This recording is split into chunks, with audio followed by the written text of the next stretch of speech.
안녕하십니까. 이것이 신앙 고백이다 시리즈 7권의 책 중에 세 번째 책, 하이델베르크 교리 문답서 제 26주일의 주제는 세례. 오늘은 제 70문항의 세 번째 시간이 되겠습니다. 여러분 가지고 있는 이 책, 70문은 577페이지에 있고요. 세 번째 시간은 580페이지에서 여러분을 만나 뵙고 이 문항의 진의를 한번 제가 밝히도록 하겠습니다. 자, 그러면 여러분 577페이지로 가겠습니다. 577페이지로 왔습니다. 그리스도의 피와 영으로 씻긴다 라는 의미는 무엇인가? 사실상 이것은 표징된 것이죠. 그죠? 표징된 것인데 이 의미가 뭐냐라고 이제 신앙 고백에서 물었습니다. 이것은 우리를 위해 십자가상에서 자신을 희생제물로 드려 흘린 그리스도의 피로 인하여 무상의 죄 사문을 받았다. 오늘은 아마 지난 시간까지는 여기에서 했고 아마 오늘은 이 중심으로 우리가 살피도록 하겠습니다. 그 다음에 성령 하나님으로 갱생되고 그리스도의 일원으로 거룩하다 여겨져 우리가 죄에 대하여 점차 죽고 거룩하고 흠 없는 삶을 이끌 수 있다는 것이다. 시간에도 잠깐 밝혔습니다만은 이 부분은 칭의를 의미하는 것이고 이 부분은 성화, 즉 거룩함을 말하는 것이다. 이렇게 이제 할 수 있겠습니다. 자, 그러면 여러분 저와 함께 580페이지로 가겠습니다. 선택된 자는 하나님으로부터 무상으로 죄들의 사면을 받는다. 하나님으로부터 무상으로 죄상을 받는다. 이 하나님으로부터라는 이 말은 영원성을 이제 말하는 것이고요. 또는 선언적 의미를 담고 있겠죠. 그러면 무상이라고 하는 이것은 영원성을 말하는 대표적인 것이니까, 그 다음에 죄들의 사면은 선언적이면서 동시에 바로 의롭다 여긴다 라는 이것과 같은 맥락을 하고 있습니다. 어떻게 보면 이렇게 말하는 것이다. 받아들여도 좋을 것 같아요. 죄들의 사면은 그리스도께서 십자가상에서 성취한 단번에, 이 무상이라는 말과 단번이라는 말을 이제 같은 의미로 이제 쓰여집니다. 자신을 드린 무상의 희생 제물만, 단번에 드린 무상의 희생 제물만으로 우리에게 오고 영생도 온다. 바로 구원이라는 말이겠죠. 이 두 가지는 보혈과 영과 관련을 맺는다. 전자는 칭이고 그리고 후자는 거룩함을 이루는 것이다. 전자는 그리스도의 사역, 후자는 성령 하나님의 사역과 관련을 맺는다. 이것은 칭의, 이것은 성화, 단순하게 그렇게 말할 수 있습니다만은 거룩함이라고 굳이 제가 구역구역 쓰고 있는 이유는 아시겠죠. 이 두 가지는 구속 사역의 인간의 노력이나, 자, 여기서 설명을 나오는데요. 행위에서 나오는 것이 아니다. 사제가 누구의 죄들을 사면한다고 해서, 그리고 명한다고 해서 용서받는 것은 아니다.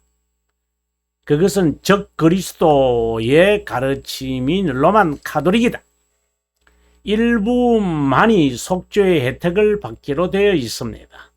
누구든 받는 것이 아닌 것은 모든 자가 하나님의 선물인 믿음을 받지 않는 것과 같아.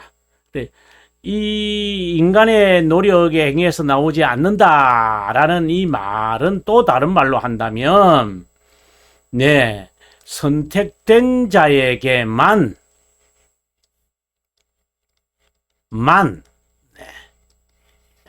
주어진다는 의미로 받아들여도 되겠습니다. 자, 그 다음에 무상이라는 거, 제가 영원이라는 뜻을 가지고 있다고 먼저 설명해 드렸는데요. 무상, freely 라는 뜻은 은혜만으로 인간의 공로나 행위로 이루어진 것도 아니고 무간하다. 우리가 뭐 문자적으로 보면 공짜다 이런 개념이죠. 또 어떤 분들은 이제 무한한이라는 단어로도 씁니다. 무한하다. 다 같은 이제 의미로 이런 뜻은 없습니다. 값을 매길 수 없다. 값으로 매길 수 없다.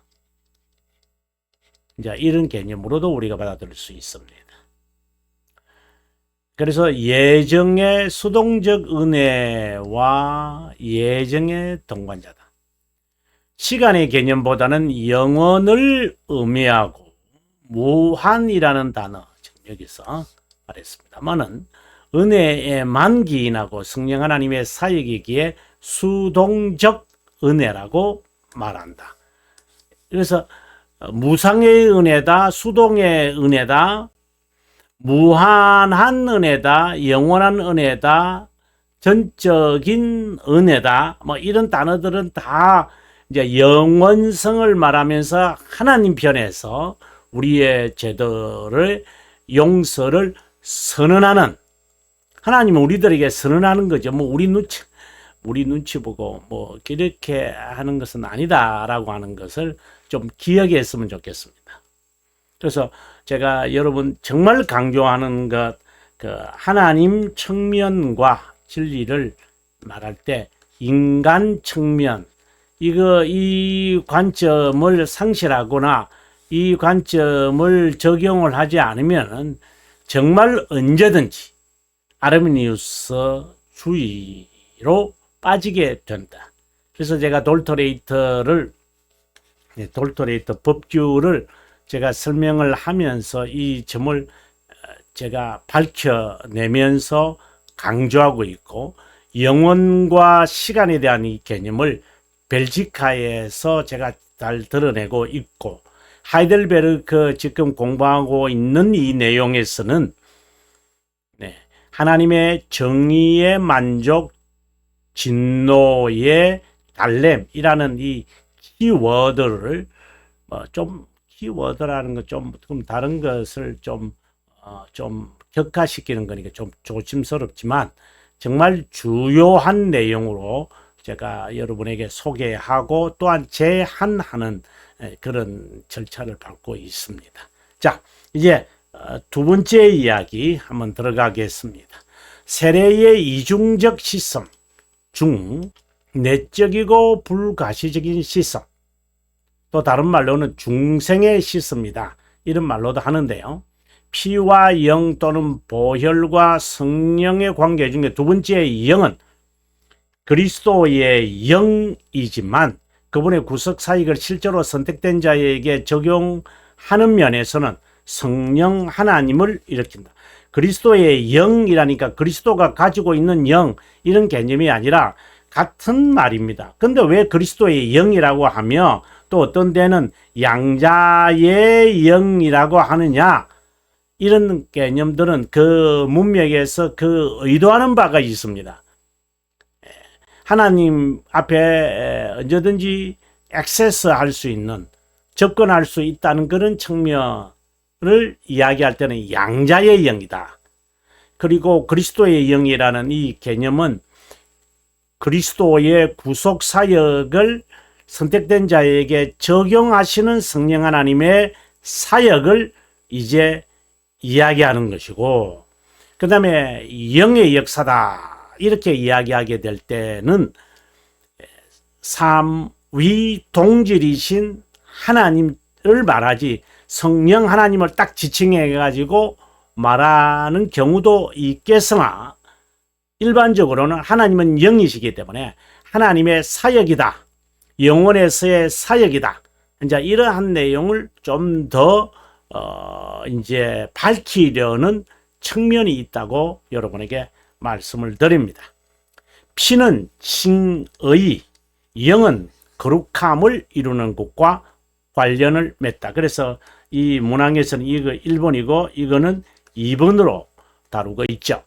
성령 하나님은 우리를 갱생시켜 그리스도의 지체로 거룩하게 하며 죄에 대하여 점차 죽어. 이 말은 이제 견인에서 일어나는 참된 회개, 여러분들 아시죠?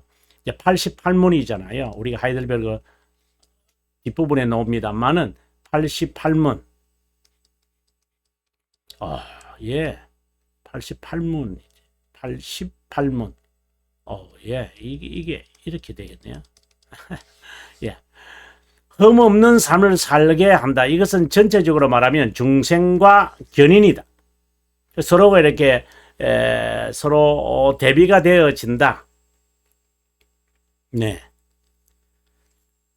각각 돌토리더 법규의 2장과 정말 이것은 2장, 3장과 이제 마치 죄에 대하여 죽는다. 그리스도의 피, 이제 이런 측면은 2장을 말하는 것이고 중생은 3, 4장을 말하는 거죠. 그리고 견인을 이제 굳이 말한다면 제 5장을 이제 말한다고 보겠죠. 견인은 선택된 자에게 적용하여 가는, 만들어져 가는 과정. 또 다른 말로 한다면 그리스도인이 되어 가는 이 과정. 또 다른 말로는 거룩함을 이루는 것.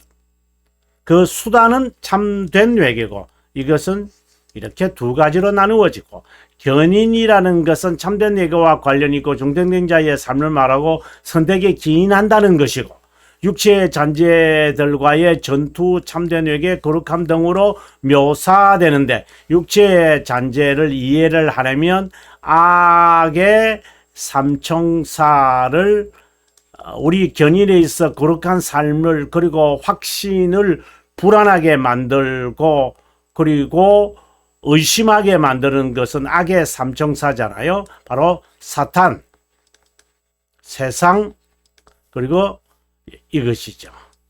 이렇게 우리가 항상 연상시켰으면 좋겠다 이런 생각이 듭니다. 성령 하나님의 갱생시키는 목적이 뭔가? 또 다른 말로는 중생의 목적은 뭔가? 이 말이겠죠. 중생의 목적이다, 갱생의 목적이다. 같은 말인데도 좀 다른 그 측면에서 이야기를 합니다. 선택된 자가 그리스도의 지체로서 거룩함을 이루는데, 다른 말로 한다면 견인하게 되는데, 중생의 목적, 바로 이어서 나오죠. 하나님의 영상 회복으로 시간에서 평생 거룩함을 이루어가는 것이다. 그래서 다 같은 말입니다, 결국은. 근데 이제 다른 측면에서 보는 것이죠. 갱생이라는, 새롭게 된다는 측면, 중생은 새롭게 태어난다는 측면, 이제 그런 측면이 조금씩 이렇게 다르기 때문에, 또 갱생이라는 것은 새로운 리뉴얼이니까 새롭게 삶을 살아야 한다라는 측면이 있고, 중생의 목적이라고 말할 때는 유사한, 거의 같은 의미지만은 하나님과 교제하는 이 신분, 평생 거룩함을 이루어가는 이 거룩함을 유지하는 그런 측면이 좀 더 있고, 여러분 이 그 측면 에스펙을 여러분께서 제가 지금 표현을 하는데 여러분이 안다고 제가 지금 전제를 하고 제가 이 말을 하는 겁니다. 거룩함을 이루는 것은 선택의 조건이 아니라 선택된 자의 자연스러운 귀결이다. 아르미니우스파는 거룩함을 이루는 것, 견인 또는 선행을 조건으로 보는 자들이다. 무슨 조건입니까? 선택의 조건입니다. 무슨 조건입니까? 구원의 조건으로서 거룩함을 이루는 견인, 선행, 경건, 믿음에 따른 순종, 이런 것들을 이제 궁극적으로 구원을 위한 거고, 아니죠. 구원 받은 자로서 그리스도인으로 만들어져 가고 선택된 자의 그 적합이 되기 위해서 훈련을 받는 것을 말하는 거죠. 하지만 개혁신앙은 구원의 조건으로 일부를 선택한 것이 아니라 유일한 근거가 하나님의 선한 기쁨이라고 말한다. 자연스럽게 거룩함을 이루는 것을 순종이라고 말한다. 거룩함을 이루는 것, 견인 또는 겸손 등은 죄 죽이기로서 죄에 대하여 죽는 것을 의미한다. 그리스도의 영적 성령 하나님은 수동의 은혜로 선택된 자에게 믿음을 선물로 주시는데, 이 부분이 좀 중요하죠. 그 선물을 받은 자, 믿음을 가진 자, 그리스도인의 표지는 죄를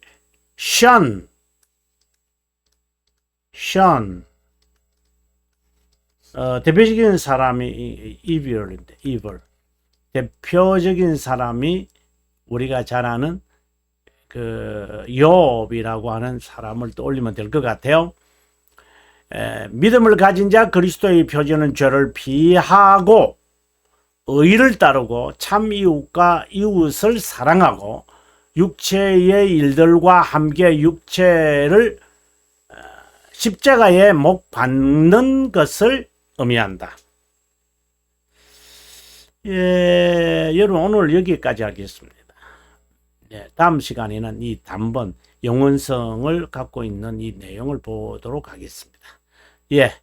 개혁신앙이 각 개인에게 정착되고 또한 활용되어지는 그 목표를 세운 저로서 이렇게 제 책을 다 공개해 가지고 여러분에게 밝히는 것을 한편으로는 고맙고 한편으로는 조심스럽다는 생각을 합니다. 남은 시간 평안하시길 바랍니다. 감사합니다.